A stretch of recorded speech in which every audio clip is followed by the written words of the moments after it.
आज हम यज्ञ के महत्व को बतावें। आपने सुना होगा विश्वामित्र जी यज्ञ कर रहे थे, राजाओं ने यज्ञ किया, ये महात्माओं ने यज्ञ किया। यज्ञ क्यों किया जाता है मालूम है? पंडित जी आपको पता होगा, जो भी पढ़े लिखे हैं सब जानते होंगे कि जीवन में केवल एक ऐसी हवा है जो हमारे जीवन में रहने पर हमारा जीवन जीवित रहता है, और वो हवा समाप्त, जीवन खत्म, जिसको कहते हैं ऑक्सीजन। सच है कि नहीं है? ये ऑक्सीजन चाहे हम भोजन के रूप में लें तो भोजन में क्या होता है? कार्बोहाइड्रेट होता है कि नहीं? कार्बोहाइड्रेट का मतलब पंडित जी, कार्बन, हाइड्रोजन, ऑक्सीजन, ठीक है?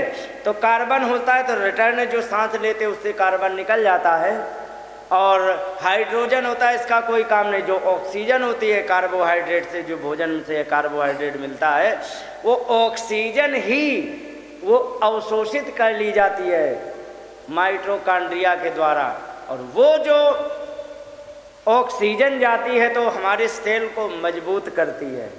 ये रही मॉडर्न साइंस की बात। अब शास्त्रों की सुनो।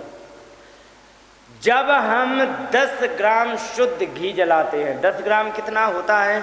एक छोटा सा दिया, ठीक है? तो इसमें ऑक्सीजन बनती है 1600 लीटर, ठीक है? 1600 लीटर ऑक्सीजन बनती है 10 ग्राम में।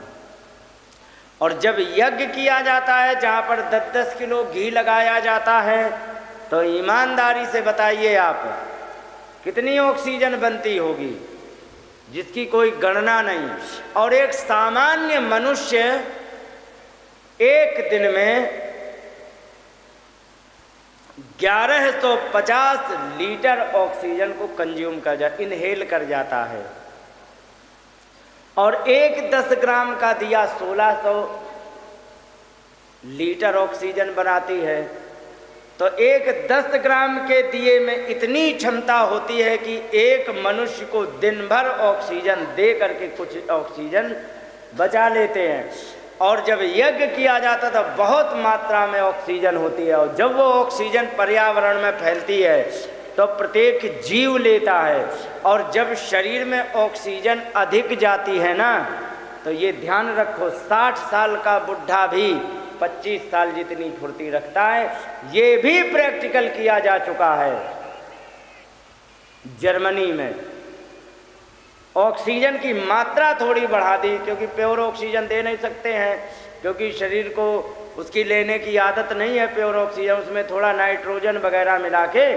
और जब ऑक्सीजन की मात्रा बढ़ा दी तो उसके चेहरे पे चमक आ गई, सेहत अच्छी हो गई। इसीलिए जब यहाँ पे हवन हो रहा हो ना, हवन की जगह तुम बैठ जाओ, बढ़िया घी से हो रहा हो, तो मैं गारंटी लेता हूँ 3 घंटे हवन होगा, 3 घंटे आपको भूख नहीं लगेगी। क्यों नहीं लगती है? क्योंकि उसको ऊर्जा चाहिए जो हमारे सेल्स को, वो यज्ञ की हवा से ऑक्सीजन के माध्यम से हमें मिल जाती है, तो भूख नहीं लगती है।